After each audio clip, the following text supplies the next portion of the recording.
تو میں حضرت بختیار کاکی رحمۃ اللہ تعالی علیہ کا آپ کی طرف یہ وعدہ نہیں کی. جب آپ کی پیدائش ہوئی تو کہتے والد و والدہ ایک دن بیٹھے ہیں, آپ اس میں مشورہ کیا کہ ہم کیسے اس بچے کی ایسی تربیت کریں کہ ہمارا بیٹا دیندار ہو, نیک ہو, صالح ہو, متقی ہو. اب ماں کہتی ہے کہ اچھا مجھے پتہ ہے میں کر لوں گی. ماں نیک, صالح, سمجھدار. اور حضرت انس رضی اللہ تعالیٰ عنہ اپنی والدہ کا واقعہ بیان کرتی ہے, کہتے ہیں حضرت انس کہتے ہیں میری والدہ بڑی سیانی سمجھدار تھی. کسی نے پوچھا کیوں؟ فرماتی ہے کہ میرے والد مجھے ہمیں مدینہ میں چھوڑ کر گھر سے چلے گئے تھے, میری والدہ نے سب سے پہلا سمجھداری کا کام یہ کیا کہ مجھے رسول اللہ کی خدمت کے لیے حکم کر دیا. مائیں سیانی ہوں, سمجھدار ہوں, تو دیکھیں کہ اولاد کو اس پر اثر کیا کرتے ہیں. حضرت بختیار کاکی رحمۃ اللہ تعالی کی والدہ نے جب آپ مدرسے جاتے واپس آتے دین کو کھانے کے بعد, انہوں نے سوچا کہ میں اسے سب سے پہلے اللہ کی توحید, اپنے رب کی پہچان کراؤں گی کہ ہمارا رب کون ہے اور کیسے پہچان کراؤں. تو بیٹے جب مدرسے سے آئے, دین کو کھانے کا مطالبہ کیا, تو آپ نے اپنے بچے سے فرمایا بیٹا کھانا تو اللہ کو عزت دیتا ہے, آپ نے رب سے مانگا ہے کھانا؟ میں اس کی نہیں, کیسے مانگوں گا؟ آپ نے اچھا بیٹا آپ نماز پڑھو, مصلی بچھایا, وضو کروایا, اللہ کو عزت سے دعا کرو, اللہ ہی سب کو عزت دیتا, دعا کرو یا الہی مجھے روٹی دے, مجھے کھانا دے, مجھے بھوک لگی ہے. اور پھر دیکھنا کھانا کھا کوں میں اس کے برعکس یہ کیا, کچھ کھانا پکایا, پکا کر کسی برتن میں کسی کپڑے میں لپیٹ کر ایک جگہ پر رکھ دیا, آسانی سے جا کے بچہ ڈھونڈ سکے. فرمایا بیٹا تم نے یہ کھانا ڈھونڈنا ہے. انہوں نے ایسے کیا, انہیں کھانا نہیں دیا. روز یہی روٹین ہوتی ہے, وہ یہ دیکھنا چاہتے. جب پھر یہ عادت تھی کہ ہر روز بیٹا کو اچھا امی جی ہمارے اللہ رب عزت کتنے ہیں, اور پھر بتاتی ایک ساتھ ہے, کیا کیا صفات ہیں, مجھے پتا تھا مالک کریم کی کیا کیا صفات ہیں. ہر روز یہ صفات کے عادات پڑھتی جاتی, روز بچہ سوال کرتا اللہ رب عزت کے بارے میں. وہ صرف یہیں سے تربیت کرتی گئی. ایک دن کہتی ہے کہ ایسا یہ روٹین نہیں, صرف بچے کو اپنے رب کے متعلق توکل ہو, رب سے مانگنا ہے, رب کریم کی بارگاہ میں اسے یہ عقیدہ نظریہ جائے کہ ہمارا مالک کوئی ہے. ایک دن کہتی ہے اتفاق سے کہ کھوتی پر کہیں لیٹ ہو گئے, وہ بچے کا وقت ہو چکا. بھاگتی بھاگتی ہے کہ آج یہ نہ ہو کہ جتنی میں تربیت جتنا امید لے کر آئی اور جہاں تک میرے بیٹے کو پہنچایا ہے کہ ساری محنت ضائع تو نہیں ہو جائے. راستے میں دعائیں بھی کرتی, یا اللہ میری لاج رکھنا, یہ تیری ذات کی پہچان کے لیے میں نے اتنا کچھ جتن کیا, آج میری لاج رکھنا.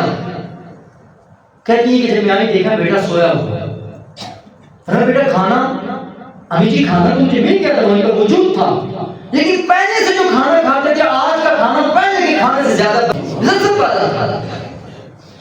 ادھر بیٹے نے یہ بات سنی, ماں مسلح پر آ, اللہ تیرا شکر. تو مائیں جب اپنے شہزادوں کو, اپنے جگر کے ٹکڑوں کو نوازنے پر آئے, ان کی دعائیں بھی نواز دیتی ہیں, ان کی تربیت بھی نوازتی ہے, ان کی تعلیمات بھی نوازتی ہیں. اب جتنے بھی آپ پیچھے تاریخ اٹھائیں, آپ کو جتنے بھی بکمال جس مقام منصب پر پہنچنے والے لوگ نظر آئیں گے, ان کو بچانے میں اکثر میں ماں کا کردار ہے. تو مائیں مثالی ہوں, مائیں نیک ہوں, مائیں متقی ہوں, مائیں پرہیزگار ہوں, ان کے اثرات بچوں پر. بچے نیک ہوں گے, بچے متقی ہوں گے, بچے پرہیزگار ہوں گے. اگر ہم اپنے بچوں کے متعلق وہ جو صحابیات اپنے بچوں کو ہر گھر میں بٹھا کر انہیں درس سے کہ بیٹا آپ نے شہید ہونا ہے, شہادت کا یہ رتبہ ہے. بیٹا جب بالغ ہوتے تھے سب سے پہلے ان کے دل میں یہی بات ہوتی ہے ہم نے شہادت کے مرتبے پر فائز ہونا ہے.